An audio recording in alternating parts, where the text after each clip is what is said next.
In my last video about the shoulder joint, I went over different ways to strengthening the lats and also some isolation exercises for the shoulder joint. Today I am going to talk about internal and external rotation of the shoulder joint. So if you've got a shoulder joint, chances are that this might be very, very helpful for you.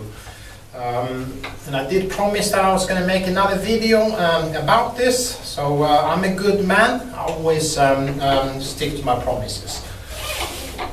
So I'm going to show you an external rotation of the shoulder joints. Pulling. So if you on the external, you start with your hand like this.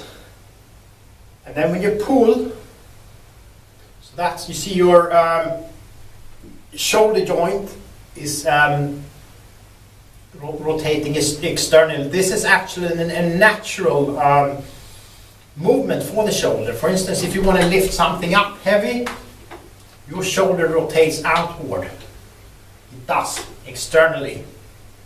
You don't know it, but that's what it does. We lift to get that extra bit of power. So the next thing I'm going to show you is an internal rotation of the shoulder joint. Doing this is an unnatural movement. So you need to start like this and then rotate your shoulder joint like this. So you're not going to have as much power doing this as you will have doing an external shoulder rotation. That's because this is quite an unnatural movement. You wouldn't do this if you lift something up to get more power. It doesn't happen. But it doesn't mean that you shouldn't do an internal and external. You shouldn't do both when you train. Put a little bit of resistance on it. So obviously with the TRX, I have mentioned this before, you decide how hard you want to work. If you've got a bad injury, you don't want to put your legs too far forward.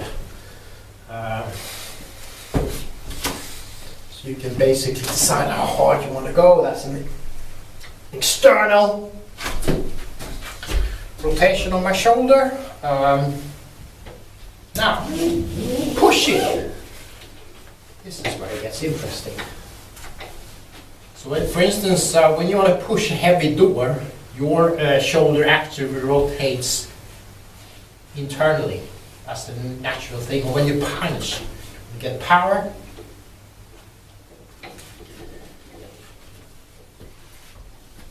So doing a push-up on the TRX.